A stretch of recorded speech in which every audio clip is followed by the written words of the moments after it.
Gracias a usted que sintoniza Hechos AM. Como les decíamos desde hace un rato, hoy vamos a conversar con el señor ministro de Obras Públicas sobre las situaciones que han dejado las lluvias en el territorio nacional. Ya veíamos afectaciones en colonias donde se han formado cárcavas, problemas en la colonia Santa Lucía, donde también el problema también sigue siendo una cárcava, otras situaciones como derrumbes en carreteras, situaciones de limpieza en otros puntos del tramos donde pues el paso está obstruido debido a lo que ha ocurrido con la tormenta tropical Amanda que azotó el país, y además los cúmulos todavía de lluvias que han quedado y los cúmulos de nubes que siguen generando tormentas en diversos puntos del territorio nacional. Pero pongamos algunos elementos en contexto y luego le damos la bienvenida a nuestro invitado de hoy.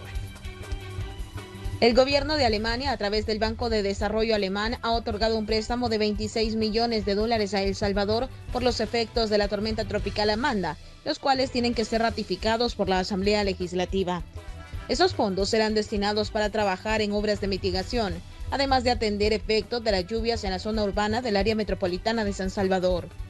Un poco más de 13 millones de crédito corresponden a cooperación no reembolsable. El resto, en calidad de préstamo, será financiado en un plazo de 20 años. El plazo de gracia es de 10 años. El interés es de un 2%.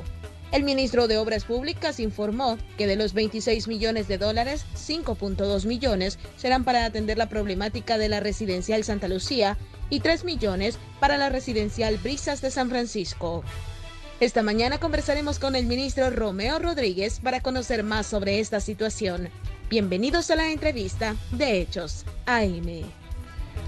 Así es, saludamos esta mañana de miércoles al ministro de Obras Públicas, Romeo Herrera. Señor ministro, un gusto que nos acompañe. Sabemos que su agenda ha comenzado desde muy temprano en la colonia Miramonte, donde estuvo usted verificando pues, los problemas que se han generado pues, con una cárcava que está afectando a los vecinos. Pero tal vez, ministro, pues quisiéramos conocer, digamos, cuál es la evaluación que han hecho ustedes como Obras Públicas sobre toda la situación generada por las lluvias y que les va a tocar atender a su cartera de Estado. Buenos días, Manuel, muchas gracias por la invitación. Un saludo cordial a todo el pueblo salvadoreño, a las personas que nos ven y que nos escuchan a través de este medio de comunicación y a través de las redes sociales. Sí, nosotros hemos estado trabajando desde Obras Públicas, coordinados con diferentes carteras de Estado y principalmente con el Ministerio de Gobernación, porque nosotros formamos parte de la Comisión de Protección Civil. De hecho, nosotros lideramos la Comisión de Servicios Básicos y de Infraestructura, donde estamos viendo diferentes actividades, como por ejemplo, al día de hoy ya tenemos 203 árboles caídos, tenemos 449 derrumbes que hemos identificado, hemos removido cerca de 11.000 metros cúbicos de tierra de diferentes sectores, hemos identificado cerca de 5 cárcavas ya hasta este momento. Entre otras eventualidades que se han dado, tenemos cerca de 5 puentes que se han visto colapsados, también que han tenido daños principalmente, uno de ellos fue colapsado. Entonces hemos estado pendientes de esta emergencia, y no solo en este momento, sino que venimos pendientes desde antes, como por ejemplo salí en la nota el préstamo que tenemos con el gobierno de Alemania del programa KfW, donde son 13.93 millones de dólares en donación, y son 12.21 millones de dólares en préstamo. Esto lo tenemos prácticamente desde el mes de julio del año 2019, del año pasado. Nosotros venimos pidiéndole a la Asamblea Legislativa que apruebe estos fondos que son para la vulnerabilidad, para realizar trabajos de mitigación, trabajos de protección en diferentes sectores, y hay una también partida para asentamientos precarios urbanos que son de parte del Ministerio de Vivienda. Pero con esto nosotros queremos reducir la vulnerabilidad en diferentes sectores donde por años no se han realizado intervenciones, como la colonia Santa Lucía, como la residencial Brisas de San Francisco, como por ejemplo la colonia Miramonte 2, donde hoy estuvimos en la mañana, y es una cárcava que se formó desde el año 2017. Ahora, por las recientes lluvias, esta cárcava ha ido avanzando, y no solo con las lluvias de ahora, sino que con las lluvias de diferentes ocasiones, con las lluvias del año 2018, con las lluvias del año 2019, y con estas recientes lluvias, de alguna manera la cárcava va avanzando, tiene 15 metros de altura, Ahorita lo que estamos haciendo prácticamente son obras de protección para evitar que la cárcava avance. Estamos impermeabilizando el talud, estamos realizando toda una reorientación y canalización de las aguas para que no vayan a seguir socavando la base del talud y siga avanzando. Ahorita estamos controlando la cárcava y luego de las lluvias vamos a ver el tema de la intervención, pero por ejemplo, solo para este proyecto son cerca de 1.5 millones de dólares aproximadamente. Para poder realizar este tipo de trabajos necesitamos esta donación de 13.93 millones de dólares que todavía está durmiendo en la Asamblea Legislativa y que necesitamos que sea ratificado lo más pronto posible. Pero ministro, ¿cuál es la explicación de que estos fondos continúen en la Asamblea y que no se ha procedido a ratificarlos? Porque digamos, uno de los primeros pasos es obtener los fondos. Y segundo, pues lograr que la Asamblea los ratifique, para lo que necesita una mayoría calificada. Pero ¿cuál es la excusa que les están dando a ustedes en el sentido de que fondos que ya están hace un año y que todavía no reciben la luz verde para que puedan ustedes acceder a los mismos y poder comenzar a trabajar? Sí, bueno, incluso el gobierno de Alemania estaba preocupado el año pasado porque ellos tenían programado que si no se aprobaban en la Asamblea Legislativa en diciembre, se iban a perder los recursos. Ellos ya no iban a poder realizar la donación y tampoco el financiamiento. Había que volver a solicitar y volver a hacer todo un proceso para poder adquirir estos recursos. Al final, en diciembre, se aprueba la firma del préstamo, pero como son 2 vueltas las que hay que dar en la Asamblea Legislativa, entonces ahorita ya se aprobó la firma del contrato de préstamo, ya se firmó el contrato, ya se mandó a la Asamblea Legislativa y ahorita ya solo estamos pendientes de la ratificación para iniciar los proyectos. Yo considero que los diputados, no sé para quién están trabajando de verdad, porque si estuvieran trabajando para el pueblo salvadoreño, en estos momentos estuvieran ratificando, ya hubieran pedido incluso hacer una reunión extraordinaria para poder ver y aprobar y ratificar estos fondos que son para obras en lugares de vulnerabilidad para nuestro país. Incluso incluyen partidas para poder realizar asentamientos urbanos para construcción de viviendas, lo cual necesitamos en este momento.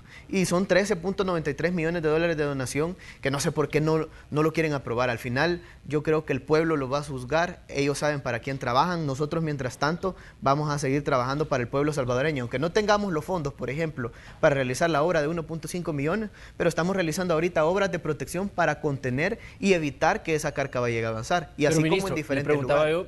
¿Cuál es, digamos, la excusa que pone en este caso la Comisión de Hacienda? Sería donde tendrían que estar estos fondos. ¿Qué les dicen ellos? ¿Por qué no los han ratificado? Sí, bueno, la verdad que ellos ahorita no nos han dicho nada incluso sobre este tema. Nosotros hemos seguido presionando para que puedan ser ratificados. Yo considero que no hay un argumento válido cuando al final son proyectos para salvaguardar vida de los salvadoreños, y estos proyectos no son para construir edificios, no son para construir otro tipo de obras, sino que son proyectos para poder salvar vidas, comunidades o lugares que están a punto de ser colapsados debido a cárcavas, debido a problemas en drenajes, entre otros. La colonia Santa Lucía, ¿cuántos años tiene de ser inundada debido a diferentes lluvias? Tiene más de 30 años de tener esta problemática. Nosotros queremos solucionar esto, pero ¿por qué ellos no se ponen la mano en la conciencia y de verdad trabajan esta vez, de una vez por todas, por el bienestar del pueblo salvadoreño? Yo considero que es falta de voluntad de parte de los diputados. No sé para quién están trabajando, pero mientras tanto, mientras ellos descansan, nosotros seguimos garantizando obras para que vayan en beneficio de los sectores más vulnerables de nuestro país. Ministro, si hacemos un balance de todo lo que ha ocurrido en estos últimos días, el fin de semana tuvimos el paso de la tormenta tropical Amanda, hemos visto daños en carreteras, hemos visto situaciones emergentes. ¿Ya tienen ustedes más o menos idea de cuántos fondos van a requerir como obras públicas para atender todo este tipo de situaciones? Sí, bueno, nosotros todavía estamos realizando la cuantificación de los daños debido a estas recientes lluvias. Obviamente hay diferentes trabajos que estamos realizando, como por ejemplo te menciono de 203 árboles caídos, te menciono de 449 derrumbes que han sido desalojados, incluso por parte de Fovial y por parte del Ministerio de Obras Públicas. También hay diferentes actividades que se están realizando en cárcavas que se han formado. Por ejemplo, hoy estamos en la colonia Miramonte 2, ya estamos, por ejemplo, en el kilómetro 26 de la carretera que conduce de San Juan Opico hacia San Salvador. Justamente en el kilómetro 26 se colapsó una de las tuberías y eso hizo que se fuera generando una cárcava prácticamente. Al final se fueron los 4 carriles, han quedado inhabilitados. Nosotros ya la estamos interviniendo, ya estamos realizando diferentes trabajos. Primero removiendo suelos inestables, vamos a colocar cerca de 3 tuberías de un mayor diámetro, entre otro tipo de actividades que vamos a realizar para poder garantizar que la carretera siga habilitada. Solo ese tramo es el que ahorita hemos inhabilitado, y mientras realizamos los trabajos hay una vía alterna que las personas tienen que entrar al centro de Quezaltepeque, claro, y van a salir por Cantón Primavera. Ahora, todo esto que te menciono ya son trabajos que se han realizado y tienen su costo. Claro. Estamos hablando cerca de 1.5 millones de dólares aproximadamente de lo que se han invertido, pero adicional vamos a tener otro tipo de proyectos que sí hay que realizar, como por ejemplo ya vimos la problemática de la colonia Santa Lucía, que solo ahí son 5.2 millones de dólares para solventar no solo parte del problema de las descargas de agua que prácticamente están inundando la colonia Santa Lucía, sino que también las tuberías, que son cerca de 25 pulgadas, hemos identificado que en tuberías de 60 pulgadas no tiene ningún problema. Entonces no solo son las descargas, sino que también la red de tuberías que hay que cambiar en parte. Entonces, 5.2 millones de dólares, Miramontes son 1.5 millones de dólares, por ejemplo. Entonces, de acuerdo a los datos que nosotros tenemos del Ministerio de Obras Públicas, más o menos los valores andan cerca de 8 millones de dólares. Esto puede ir aumentando de acuerdo a la identificación de los daños que nosotros vayamos realizando, como por ejemplo, tenemos el puente de agua caliente que hay que intervenirlo de alguna manera, porque ha presentado diferentes dificultades, que de hecho el gobierno del FMLN dijo que iba a ampliar este puente porque justamente los tramos de las personas que vienen de Soyapango hacia San Salvador y las personas que quieren ingresar en Soyapango viene a 3 carriles y conecta un puente a 2 carriles, entonces normalmente se genera un embudo. En 2015 dijeron que iban a hacer el puente, en 2016 volvieron a decir que iban a hacer el puente, llegamos a 2020 y no hay puente. Lo único que encontramos prácticamente fueron 2 estribos, que fue prácticamente parte de la obra del FMLN y a un costo cerca de 700,000 dólares. Incluso, y es un puente de 45 metros. La idea de ellos era colocar un puente paralelo, un puente Bailey paralelo a ese sector para garantizar los 3 carriles. Nosotros ya estamos trabajando en un proyecto para poder realizar un puente de concreto y ampliarlo a 3 carriles en ese sector. Obviamente esa es otra parte de otros proyectos que vamos a hacer, pero sí tenemos que darle mantenimiento a diferentes puentes para evitar cualquier socavación o cualquier problemática que pueda haber. Nos hemos trasladado a diferentes sectores del país, desde el occidente hasta el oriente del país, para poder garantizar y darle mantenimiento a diferentes cosas. Te puedo comentar algunas de las actividades que incluso iniciamos antes de las inundaciones, como por ejemplo los reservorios, por ejemplo en diferentes espacios como el volcán Chaparrastique, por ejemplo hicimos dragados en algunos ríos. También, por ejemplo, fuimos a intervenir diferentes bocanas de las playas de la Libertad. Estuvimos, por ejemplo, en el Majagual, estuvimos en el Tunco. Prácticamente las bocanas estaban cerradas, nosotros aperturamos las bocanas. Hemos seguido trabajando en diferentes lugares para poder evitar que cuando vinieran las lluvias se generaran diferentes inundaciones. Incluso hemos construido bordas en diferentes ríos para evitar que se lleguen a inundar diferentes viviendas de personas que habitan cerca de los ríos. Entonces, son diferentes actividades. Obviamente, prácticamente con estas lluvias hay bastante vulnerabilidad, principalmente para nuestro país. Por eso lo principal y lo que nosotros recomendamos como parte de la Comisión de Infraestructura y Servicios Básicos es que las personas se queden en sus casas, y si en el sector donde viven se dan inundaciones o hay riesgos, lo mejor es que llamen al 929 y nosotros con gusto podemos llegar con transporte, movilizar a todas las personas y albergarlos en los lugares que tenemos disponibles. Son cerca de 1,000 albergues los que están a disposición de la población para poder atender a todas las personas.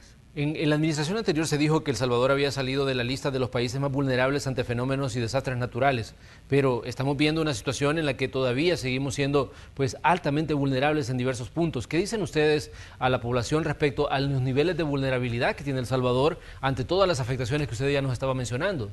Sí, bueno, de hecho somos tan vulnerables que incluso las mismas carreteras de las personas que decían que ya habíamos salido de países con vulnerabilidad histórica, son carreteras que ahorita estamos teniendo problemas. Y es justamente porque los mismos que estaban diciendo que ayudaron y contribuyeron a que el país fuera menos vulnerable, no contemplaron obras de protección. Y te puedo dar ejemplos, como por ejemplo la carretera al Puerto de la Libertad. ¿Cuántos derrumbes se han dado? Y esa carretera es una carretera nueva. Sí. Es decir, no se contemplaron obras de protección. Nosotros hemos identificado más de 20 derrumbes en la carretera al Puerto de la Libertad. Obviamente esos son trabajos que tenemos que realizar. Nosotros ya estamos considerando dentro del proyecto de Surf City hacer diferentes obras de protección en los taludes, justamente en ese sector.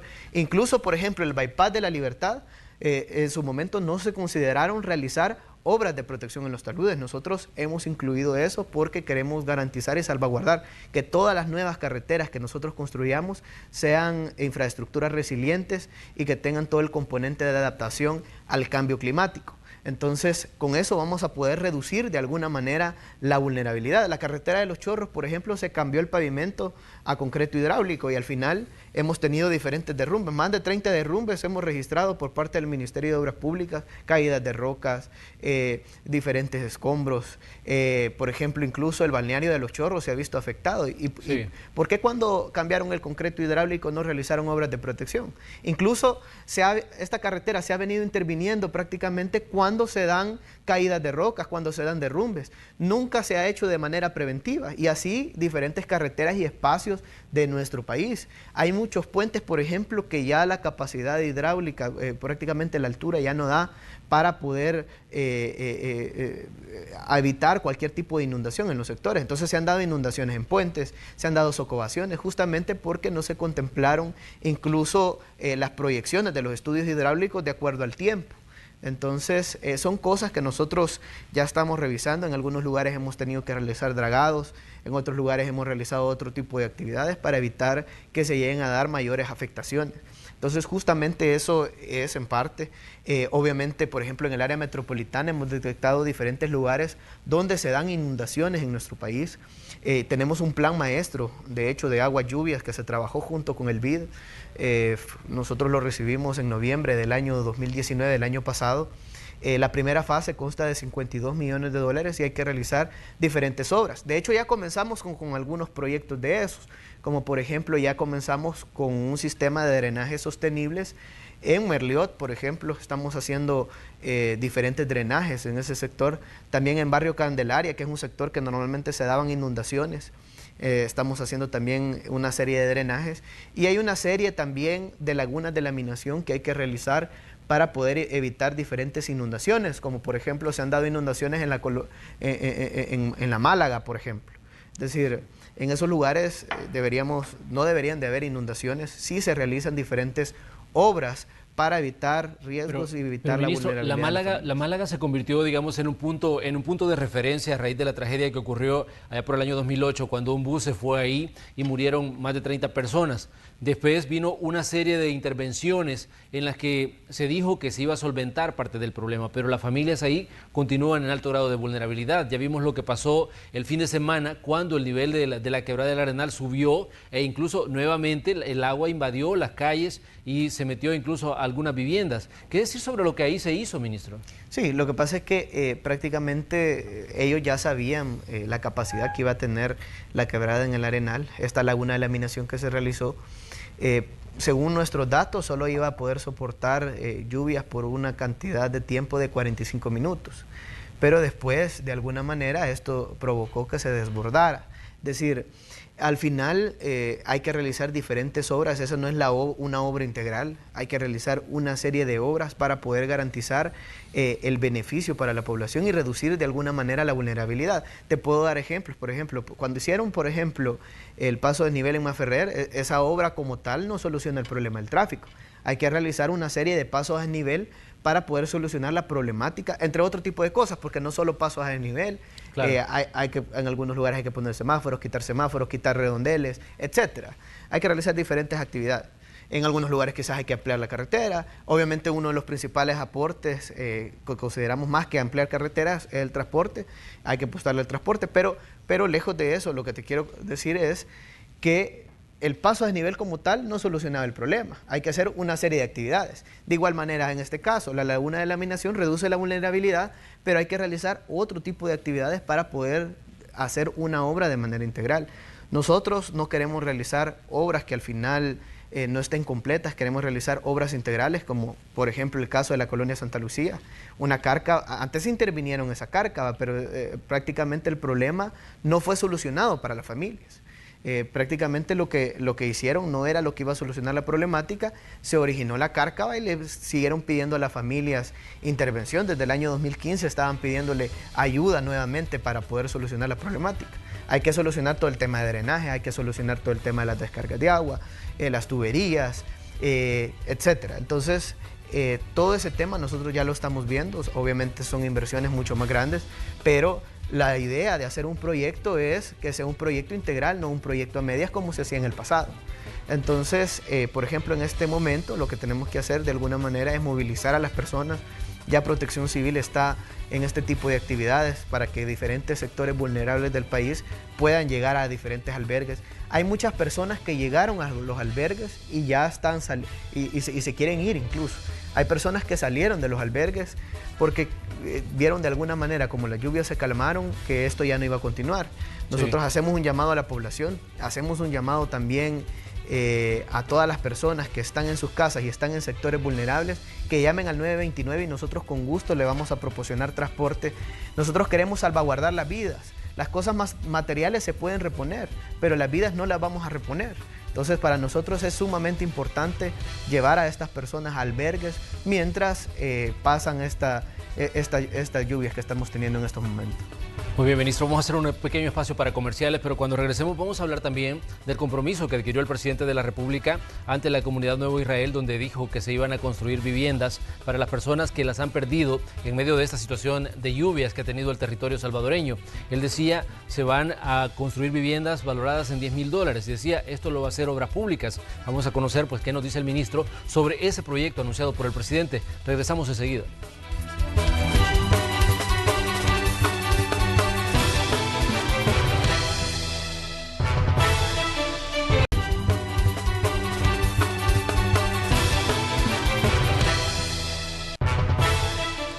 Mañana de miércoles, en el espacio de la entrevista de Hechos AM, hoy estamos conversando con el señor ministro de Obras Públicas, Romeo Herrera. Estamos hablando de las afectaciones que han dejado las lluvias que han azotado el territorio nacional en los últimos días. Hemos visto derrumbes en carreteras, hemos visto formación de cárcavas, familias que han tenido que salir de sus casas ante el desbordamiento de ríos, que se han llevado sus pertenencias y una situación emergente que vive El Salvador de forma paralela a lo que ya estaba ocurriendo con la otra emergencia, la del COVID-19. Con el ministro pues estamos hablando de diferentes temas y entre estos temas está pues el compromiso que el presidente de la República anunciaba de construir viviendas para las personas que las han perdido en medio de la emergencia generada por las lluvias. Ministro, el presidente decía, vamos a construir viviendas valoradas en $10,000, pero no le vamos a dar el dinero a las personas, sino que Obras Públicas va a construir esas casas. ¿Cómo asumen ustedes ese compromiso anunciado por el presidente? ¿Tienen la capacidad para asumir un reto de ese tamaño? Sí, bueno, el presidente tal cual anunció que el costo de cada vivienda va a ser cerca de $10,000. Prácticamente ya, bueno, de hecho nosotros en Sonsonate construimos una vivienda y el costo andaba cerca de $10,000, más o menos. Este es el costo promedio que se ha tomado para poder garantizar diferentes viviendas para las personas que resulten afectadas. Y no solo van a ser la comunidad Nueva Israel, porque ahí tenemos diferentes personas que fueron afectadas por las recientes lluvias, también en Agua Caliente, donde también estuvo el presidente, sino que van a ser todas las familias que donde su casa se ha visto afectada, nosotros vamos a garantizarle que tenga una casa nueva. Esto lo estamos haciendo en conjunto con el Ministerio de Vivienda. De hecho, lo vamos a hacer por medio de un convenio para trabajar de manera articulada, tal cual lo hemos venido haciendo en diferentes proyectos y en diferentes actividades que hemos realizado. Nuestro equipo tiene la capacidad, por ejemplo, para realizar todos los estudios de suelo, los estudios geotécnicos, los estudios sísmicos, los estudios hidráulicos, entre otros, para poder garantizar y poder realizar los diferentes proyectos. También tenemos la capacidad para diseñar incluso la parte estructural de los proyectos y también podemos hasta construirlos. Entonces, eso es algo que ya lo estamos trabajando en conjunto con el Ministerio de Vivienda y se van a articular diferentes carteras de Estado, como por ejemplo ANDA por el tema de las aguas, entre otras carteras para poder garantizar, por ejemplo, que tengan electricidad, que tengan todo lo necesario para que podamos tener las viviendas. De hecho, el Ministerio de Vivienda ya está viendo en diferentes sectores terrenos que tengamos disponibles por parte del gobierno, por parte de diferentes carteras de Estado, También hay terrenos que son municipales y algunos alcaldes nos han dado el visto bueno para que nosotros podamos realizar construcciones en diferentes sectores. Incluso ellos están diciendo que van a ceder los terrenos. Desde este momento no hemos tenido ningún problema. Hemos identificado 2 terrenos en San Salvador que son municipales, uno en La Libertad, y así se está viendo en diferentes sectores por medio del Ministerio de Vivienda para poder garantizar estos proyectos para que las familias puedan vivir, puedan tener una vivienda digna. Si bien es cierto, ahorita sucedió una problemática que causó estragos en diferentes sectores, se han identificado más de 1000 viviendas que tenemos problemáticas, pero este gobierno les va a responder. Antes las familias perdían sus viviendas, lo perdían todo y no podían recuperar nada. Ahora nosotros les vamos a dar todo, incluso hasta más, porque van a tener una vivienda nueva, una vivienda digna, de calidad, que se lo va a dar al gobierno del presidente Nayib Bukele. Y ya estamos trabajando en función de eso. De hecho, en la comunidad Nueva Israel, por ejemplo, ya comenzamos con el censo. En Agua Caliente ya se inició con el censo que hay que realizar para ver las afectaciones, entre otro tipo de cosas. Entonces ya estamos viendo también los terrenos para comenzar con los estudios de suelo y todos los estudios necesarios y comenzar con los diseños de los proyectos. Entonces, desde ya hemos comenzado para poder iniciar con las viviendas de todas estas familias. Los proyectos normalmente inician consiguiendo los terrenos, realizando los estudios, etcétera, ¿verdad? Pero uno de los puntos es que si hablamos de 1000 viviendas, el mismo presidente reconocía que son 10 millones de dólares para financiar la construcción de esas casas.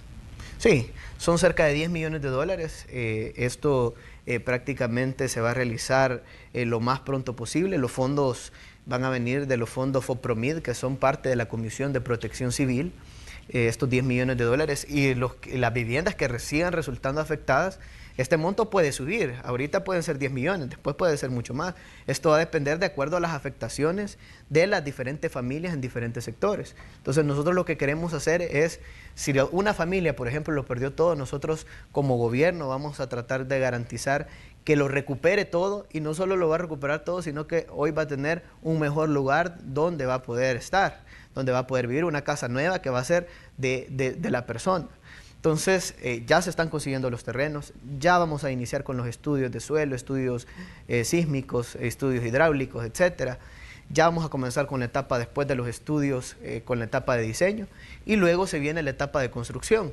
Entonces ya el proceso para poder iniciar con estas viviendas ya comenzamos, incluso antes de que se finalicen las lluvias, porque comenzamos pidiendo los terrenos, etcétera. Entonces vamos a garantizar que todas estas familias tengan un espacio digno donde vivir. La casa es sumamente importante para las familias. De hecho, hay familias que no quieren salir de sus viviendas porque no quieren perder sus casas, porque no quieren perder los bienes materiales, porque piensan que los pueden perder y prefieren quedarse ahí, porque están arraigados a su vivienda. Y nosotros comprendemos eso totalmente.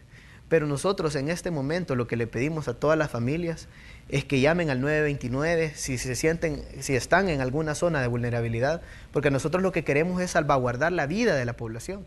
Eso es lo más importante sobre todo. Y como te decía, las viviendas las vamos a reconstruir, los bienes materiales se van a poder reconstruir, pero las vidas no. Es decir, por ejemplo, Japón, cuando le lanzaron las bombas atómicas, murieron miles de personas. Las vidas no se pudieron reconstruir, pero la economía y toda la infraestructura necesaria se reconstruyó y Japón es un ejemplo a nivel mundial. Entonces, nosotros de igual manera, en este caso, sabemos que van a haber ciertas afectaciones, pero lo que queremos hacer es salvaguardar la vida de los salvadoreños. Vamos a reconstruir todas las viviendas que resulten afectadas. En la colonia Santa Lucía, y ya lo hemos cumplido y la población lo puede ver, en la colonia Santa Lucía, por ejemplo, se socavaron 2 muros en diferentes viviendas. Claro. En 2 viviendas se socavaron 2 muros y en una de las viviendas al final fue afectado prácticamente el piso de toda esa vivienda. Nosotros reconstruimos los 2 muros, reconstruimos el piso, le colocamos piso de cerámica, piso nuevo. Obviamente se decretó una emergencia para poder realizar este tipo de actividades, pero le hemos resuelto a la población, es decir, en este caso, por ejemplo, que tuvieron inconvenientes, nosotros llegamos y le resolvimos a la familia, ya incluso ya se hicieron los muros, se pintaron, incluso se colocó piso nuevo, eso ya se hizo, por ejemplo.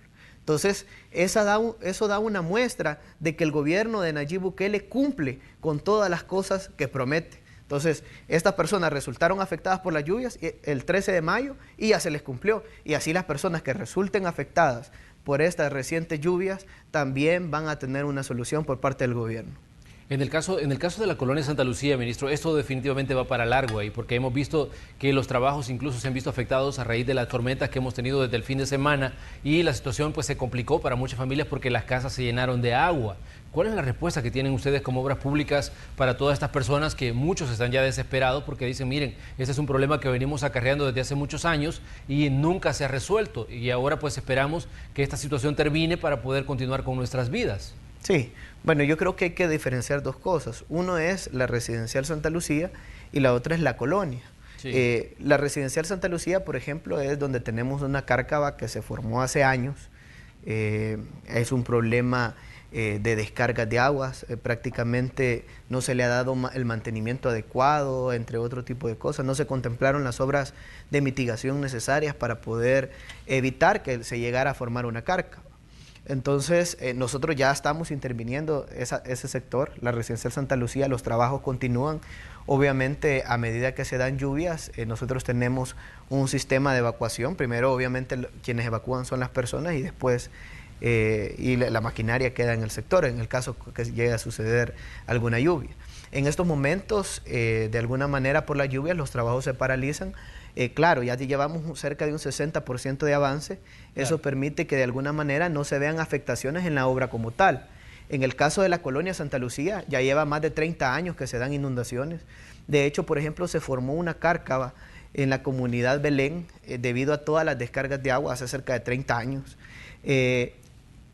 Debido a esta problemática que estaban sufriendo las familias en la comunidad de Belén y porque le dijeron a los gobiernos anteriores, le dijeron a la municipalidad y nadie les hizo caso, lo que hicieron ellos fue al final sellar un pozo. Ese pozo que ellos sellaron al final generó inundaciones en la colonia Santa Lucía y generó también que todas las descargas de agua fueran a terminar a la residencial Santa Lucía. Entonces, al final, por ejemplo, vimos que se generó una cárcava en la residencial Santa Lucía. Es decir, el problema de la comunidad de Belén se trasladó para la residencial Santa Lucía y para la colonia Santa Lucía. Entonces, prácticamente eso es lo que se ha venido haciendo. Se tapa en un sector y el problema se va a generar en otro sector.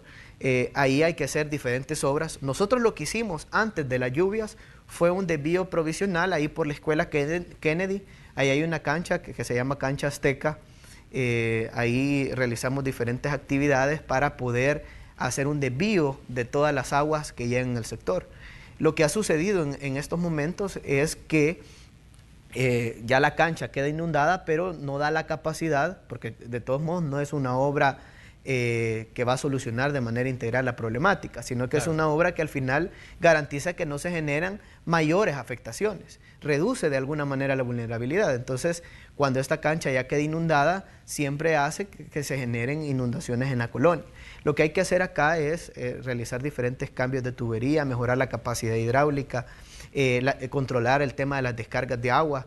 Ese es un proyecto que nosotros ya tenemos, cerca de 5.2 millones de dólares hay que invertir, que es parte de los trabajos que hay que realizar, pero dependemos de la Asamblea Legislativa que nos tiene estancado, una donación de 13.93 millones de dólares y un préstamo de 12.21 millones para poder realizar las obras de mitigación, las obras necesarias en este sector. Entonces, obviamente ahorita por el tema de las lluvias nosotros tenemos transporte de parte del Viceministerio de Transporte para poder movilizar las personas a diferentes albergues o a diferentes lugares. Hemos habilitado, por ejemplo, la Casa de Retiro Monte Albernia, hemos habilitado otros sectores para poderlos albergar a las familias de la colonia Santa Lucía y a familias de otros lugares. Sí. Entonces, ahorita nos ha costado porque las familias no se quieren ir de sus viviendas. Nosotros hemos trabajado arduamente para que de alguna manera podamos movilizar algunas familias. Ya algunas de ellas fueron movilizadas, estamos pendientes de que otras familias se puedan ir a lugares seguros. Es sumamente necesario porque, como te menciono, al final lo más importante es salvaguardar la vida de todos los salvadoreños. Ministro, me gustaría, aprovechando que usted nos está visitando esta mañana aquí en Hechos AM, que hablemos del hospital de Cifco. En estos últimos días se ha hablado mucho de la construcción. Primero se han mostrado fotografías donde están pues las bases que se colocaron donde antes era el parqueo, que están inundadas. Se ha dicho, miren, esto no está caminando. El presidente dio declaraciones y dijo que se va a entregar en fases. Usted tuvo que salir a desmentir que los trabajos estaban paralizados. Pero, ¿qué decirle al ciudadano esta mañana de miércoles, de miércoles ya de junio, decirles sobre el proyecto que están desarrollando y sobre todo lo que se está diciendo de ese que es un compromiso también para atender la emergencia del COVID-19. Sí, bueno, incluso, bueno, yo prácticamente di una conferencia, el objetivo no era al final desmentir, sino que el objetivo era dar diferentes datos a la población sobre lo que estamos haciendo, y uno de ellos mencionamos sobre CIFCO cuando nos preguntaron, ¿verdad? El proyecto de CIFCO nunca se ha detenido, jamás. Siempre ha sido por 3 fases que nosotros lo hemos desarrollado. Sí. La fase 1, por ejemplo, la fase 1 y la fase 2 son las adecuaciones de todos los pabellones. Ahí estamos garantizando la atención de 1000 personas en unidades de cuidados intensivos y garantizamos otra cantidad para hospitalización general. Estamos trabajando en diferentes pabellones porque son diferentes áreas las que hay que tener para poder garantizar la atención de pacientes. De hecho, por ejemplo, se han construido más de 40 baños, duchas, duchas incluso para personas discapacitadas también. Se han realizado diferentes túneles para poder movilizar a las personas y que no se salgan del hospital. Se ha tratado de garantizar toda la norma hospitalaria de acuerdo a diferentes normativas del Ministerio de Salud y de la Organización Mundial de la Salud. Se han adecuado pabellones, por ejemplo, para tenerlos como bodegas de medicamentos, como dormitorios, por ejemplo, para médicos, áreas de descanso, centro de monitoreo, entre otros tipos de pabellones que se han adecuado para poder garantizar otro tipo de actividades. Adicional a esto, hay 2 pabellones que son sumamente importantes, uno de ellos el Salón 1 Internacional y el otro es el Pabellón Centroamericano. Claro. Acá es donde vamos a tener a los pacientes, ya prácticamente en CIFCO 1 ya llevamos un 95% de avance. Estamos trabajando ahorita en la colocación de las luminarias y también prácticamente ya se están colocando las tapaderas de los tomacorrientes y de otro tipo de cosas, ¿verdad? Algunos dicen, bueno, estos son trabajos de remodelación o cosas así, porque sí. La gente normalmente se imagina que solo hay que llegar a poner camas y pintar y ahí está todo. Esto es todo un proyecto, todo un proceso que hay que llevar. Hay sistema, por ejemplo, todo un sistema eléctrico que hay que garantizar, está todo un sistema de gases médicos que hay que colocar, hay diferentes tuberías, había que importar algunas cosas de fuera del país, hay cosas que han venido de Estados Unidos, se han tenido que movilizar en avión. En este momento que estamos en pandemia, todo este tipo de producto es bastante demandado y de alguna manera es escaso, entonces hay que fabricarlo. Tenemos que contar también con los tiempos de fabricación, los tiempos en los que vamos a importar. La restricción ha sido bastante complicada. Por ejemplo, hay cosas que se han traído de Costa Rica o de otros países, de Colombia, etcétera, por parte de las empresas. Estamos hablando de equipo hospitalario, ministro. Estamos hablando de equipo, por ejemplo, para poder garantizar todo el sistema de gases o todo el sistema eléctrico, los equipos de aires acondicionados, que son equipos especiales que no se pueden comprar localmente, sino que comprar en el extranjero, es decir, claro, para poder realizar todo este tipo de proyectos. Las paredes, obviamente ahorita ya están completadas, incluso ya estaban pintando, ya están terminando de pintar, pero las paredes, en todas las paredes hay diferentes... por ejemplo, está toda la estructura del sistema de gases, toda la estructura del sistema de oxígeno. Tenemos que garantizar, por ejemplo, que ahí podamos atender 1000 pacientes de unidades de cuidados intensivos. Son 3 tanques de 15 metros de altura de oxígeno. Ningún país de Centroamérica ni de Latinoamérica tiene este tipo de equipos en un solo hospital. Nosotros lo vamos a tener. Ya estamos prácticamente finalizando en este proyecto de CIFCO 1, donde vamos a garantizar solo en este espacio 400 pacientes. CIFCO 2 también ya estamos avanzando, que es otra parte del proyecto, para poder completar las 1000 unidades de cuidados intensivos. Pero este proyecto va avanzando, es un proyecto que al final va a salvaguardar vidas. Yo no sé por qué algunos critican este tipo de proyectos cuando al final lo único que se está haciendo es salvaguardando la vida de los salvadoreños.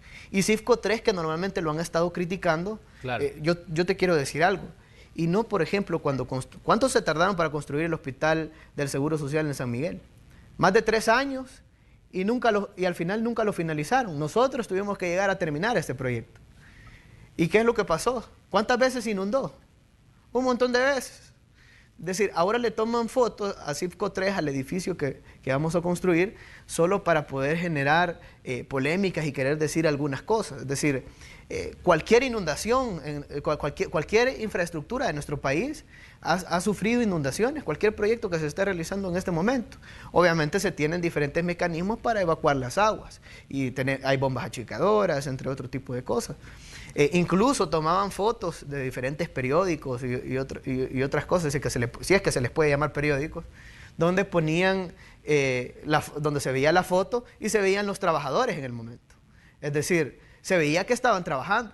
Incluso cuando dijeron de que había un litigio y que había un problema y que no se estaba trabajando, y ese mismo día que dijeron que a las 10 se había dejado de trabajar, si prácticamente yo di conferencia de prensa a las 9 de la mañana, casi terminó a las 10, ellos pudieron haber constatado los trabajos.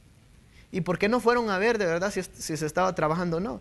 Prácticamente lo que quieren causar es ruido para poder dañar de alguna manera la gestión del presidente Nayib Bukele. Es como, por ejemplo, cuando criticaban el puente sobre el río Torola, un puente que ha mejorado la conectividad de la zona norte de Morazán, ha reducido la vulnerabilidad de las familias.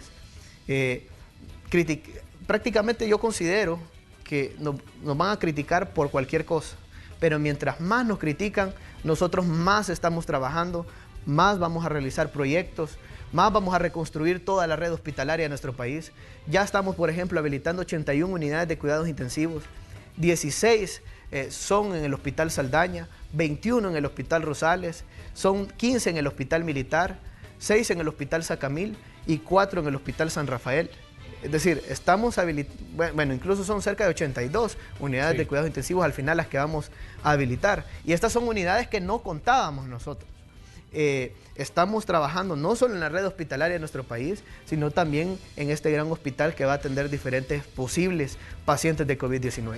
Es un proyecto bastante grande, son diferentes estructuras, como te menciono. Hay cosas que se han tenido que traer en avión, incluso de Costa Rica se han tenido que traer en avión porque tenían restricciones de movilidad, y para poder garantizar este proyecto hemos tenido que realizar todo este tipo de actividades. Todas las personas que están trabajando, realizando diferentes actividades, de alguna manera todos estamos expuestos ante la pandemia de COVID-19 y se han tomado todas las medidas sanitarias necesarias para poder realizar los trabajos. No estamos en una etapa normal donde no hay contagios de una enfermedad como esta. Es decir, en un proyecto normal incluso pudiera seguir, y aún así lo estamos haciendo de manera rápida. Estamos trabajando arduamente para poder garantizar que este proyecto esté lo más pronto posible. Ministro, el presidente decía dentro de unas semanas vamos a tener, decía, el CIFCO 1 habilitado. Él decía un par de semanas. ¿Ustedes ya tienen una fecha clara de cuándo va a ser, digamos, que se va a habilitar esto, y para minorar, digamos, todo lo que está diciendo y ver que ya el proyecto se materializa? Sí, nosotros este mes de junio nosotros ya vamos a tener habilitado CIFCO 1. De hecho, ya la infraestructura, como te comento, ayer yo estuve ahí, estuve hasta cerca de las 11 de la noche aproximadamente. Ya estábamos colocando las luminarias, ya se estaban colocando las tapaderas de todas las conexiones eléctricas que se han realizado, ya se estaba finalizando la pintura, y al final lo último que vamos a realizar es, hay que mejorar la estructura del piso, pero no vamos a colocar otra estructura, sino es una estructura hospitalaria. Eso es lo que vamos a hacer. Ministro, uno de los puntos críticos de este tema decían, el costo para hacer un hospital temporal, el costo está muy elevado, se mencionaba. Sí, bueno, algunos han criticado el costo. Yo te quiero decir, el Hospital del Seguro Social de San Miguel costó 82.83 millones de dólares y solo tiene capacidad para atender 160 pacientes. Y de los 160 pacientes solo tiene 7 unidades de cuidados intensivos. CIFCO, como tal, va a tener capacidad para atender 1000 pacientes de unidades de cuidados intensivos, que al final es lo más caro. Puedes comparar, y vamos a tener capacidad, y eso solo en los pabellones. En el edificio vamos a tener capacidad para atender 1200 pacientes. Es decir, estamos hablando de miles contra 160 pacientes, claro, a un costo diferente. Es decir, ¿por qué van a decir que es caro? Yo creo, eso no es caro, pues. Caro fue el Hospital del Seguro Social de San Miguel. Y algunos pueden decir, es que en el Hospital del Seguro Social de San Miguel se hizo infraestructura. Pero en CIFCO estamos haciendo infraestructura. Se está construyendo un edificio de 3 niveles. Y se está construyendo incluso más rápido de lo que realizaron el Hospital del Seguro Social de San Miguel, que al final ni lo terminaron, nosotros concluimos con el proyecto. Muy bien, ministro, le queremos agradecer que nos haya visitado esta mañana. Sabemos que son pues días de mucho trabajo para ustedes, con todas las evaluaciones que tienen que hacer a raíz pues de las dos emergencias que está viviendo El Salvador. Ya decíamos, por un lado está la emergencia sanitaria en la que comprende pues este hospital en el CIFCO, y por el otro lado la emergencia generada por las lluvias, que ha venido a incrementar la carga de trabajo, en este caso de la cartera de Obras Públicas, porque sabemos que hay personal desplegado por diferentes puntos del país trabajando, removiendo deslizamientos y habilitando pues calles que se han visto afectadas a raíz de esta situación atemporalada. Le queremos agradecer, ministro, por estar aquí en este día miércoles y le deseamos pues éxito en sus labores. No, muchas gracias a ti, Manuel, y un saludo a todo el pueblo salvadoreño. Pedirles que tomemos todas las medidas respectivas. Estamos en dos emergencias. Una es la pandemia de COVID-19, hay que guardar todo el distanciamiento social, cumplir con la cuarentena para poder evitar el contagio y que se llegue a propagar esta enfermedad. También a la vez, todas las personas que estén en sectores vulnerables, es necesario que puedan ser evacuados. Nosotros hemos puesto a disposición el número 929, ya tenemos identificado diferentes lugares y hemos movilizado a diferentes personas hacia los albergues, pero las personas también que no se hayan movilizado o que no se quieran movilizar, les hacemos un llamado para que puedan llegar a los albergues, para nosotros poder garantizar y salvaguardar estas vidas. Eso es lo más importante sobre todo. Los bienes materiales los vamos a reconstruir, pero las vidas no vamos a poder reconstruirlas. Eso esperamos, ministro, de que la vida de los salvadoreños se mantenga pues segura. Vamos a ir nosotros a una pausa a esa hora. Les pedimos que sigan con nosotros porque tenemos más de Noticiero Hechos AM. Recuerde que tenemos más información, más datos que están recopilando los equipos de Noticiero Hechos en la calle y se los vamos a detallar aquí en esta emisión. Continúe con nosotros.